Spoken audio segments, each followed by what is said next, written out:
I highly recommend people my size do not attempt this, but I do this every day and I'm a professional with this stuff. So if you look over here, what we have a 68 horsepower farm tractor with a 3-point mounted rig with two 4.5 gallon a minute pumps.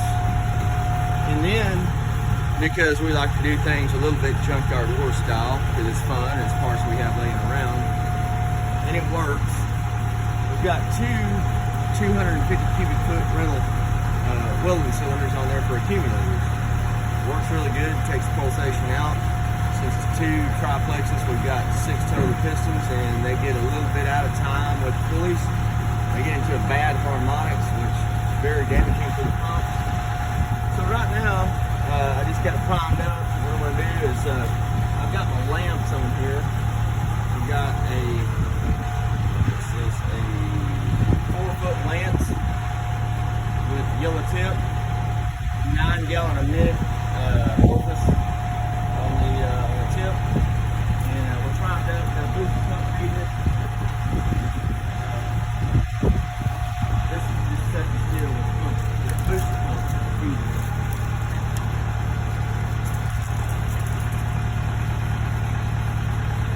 And so you got to consider, you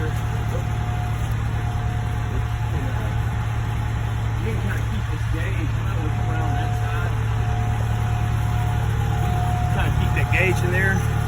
I'm going to start the pumps because we're flooded, we're primed up, we've got water everywhere. Those pumps are at atmospheric pressure, they're not bladder type nitrogen filled accumulators, which they should be.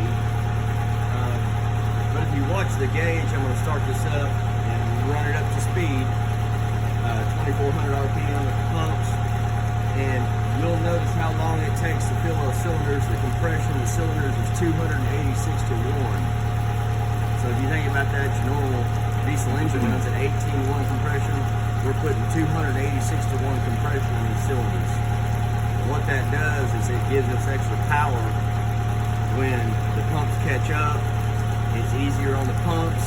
When you let off of the one, it takes a second to completely reach 286 to 1, and then the unloader pop, single unloader.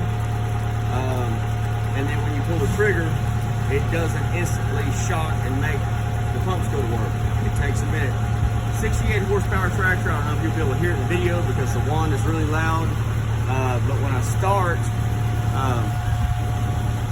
like I said, I don't recommend people my size operating this. When I start the pumps, we'll keep an eye on that gauge to show how long at 9 gallons a minute it takes to fill up. I would prefer you come around on this side and zoom in on it.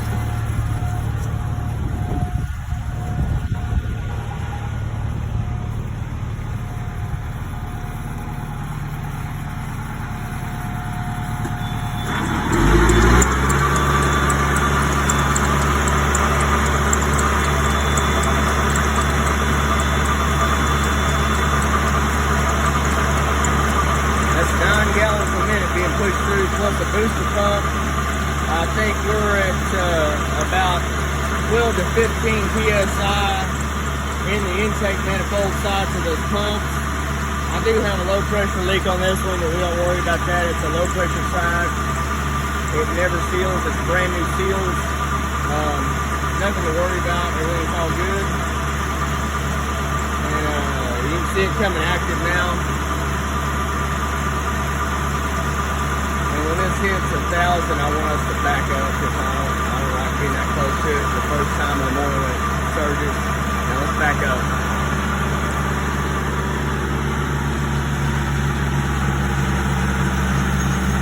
Bam, unloaded.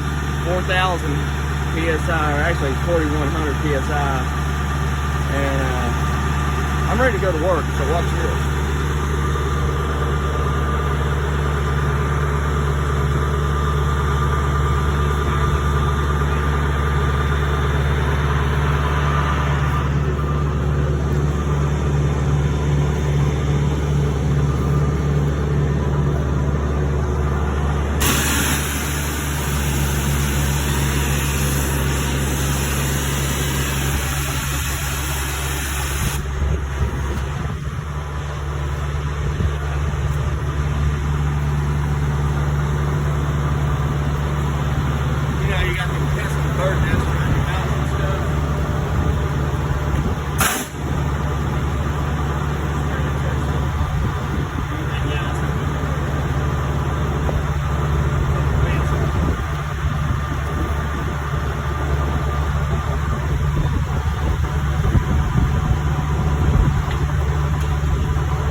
in volume and pressure.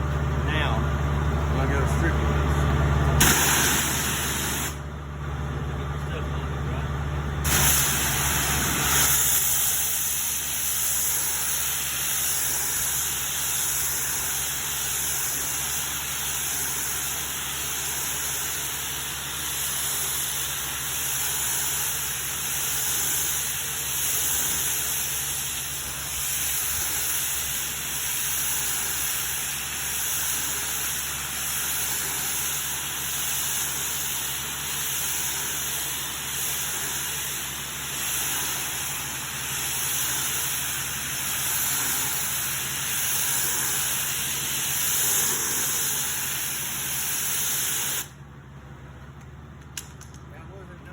Special commercial. I'm not selling anything. That's the real deal. That's old mold and stuff that's grown out here for the last 20 years.